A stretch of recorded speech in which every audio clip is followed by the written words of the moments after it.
তো রাসূল সাল্লাল্লাহু আলাইহি ওয়াসাল্লাম বুখারীতে একটা চমৎকার কথা বলেছেন। তিনি বলেছিলেন ওয়াদিদনা আন্না মুসা সাবার হাত্তা ইউকাসসা আলাইনা মিন আমরিহিম। রাসূল সাল্লাল্লাহু আলাইহি ওয়াসাল্লাম বলেছিলেন, ইস আমার ভাই মুসা যদি আরেকটু ধৈর্য ধরতো তাহলে আরো কিছু অজানা তথ্য আমরা জানতে পারতাম। এখান থেকে, এই ঘটনা থেকে আমরা কি শিখলাম? প্রথম যেটা আমরা শিখলাম, জ্ঞান নিয়ে বড়াই করতে নেই, ঠিক কিনা? জানার কোনো শেষ নেই। জাননেওয়ালার উপরও জাননেওয়ালা আছে, জ্ঞানীর উপরও জ্ঞানী আছে। আপনি কিছু জেনেই মনে করবেন না আমি সব জানি। আপনার চাইতেও বেশি জ্ঞানী অনেকে আছে। অনেক সময় বক্তার চাইতেও শ্রোতারা অনেক জ্ঞানী। হয়তো এখানে এমন অনেক জ্ঞানী লোক আছে যার ধারে কাছেও আমরা কেউ নেই, হতে পারে। সো আমি সব জানি, এটা ভুল, এটা শয়তান বলে। এটা কে বলে? শয়তান বলে।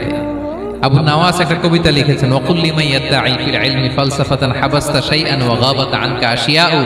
কেউ যদি বলে আমি সব জানি, তুমি তাকে বৃদ্ধাঙ্গুলি দেখিয়ে বলো আপনি কিছুই জানেন না। আপনি অল্প কিছু জেনেছেন, জানার এখনো অনেক বাকি।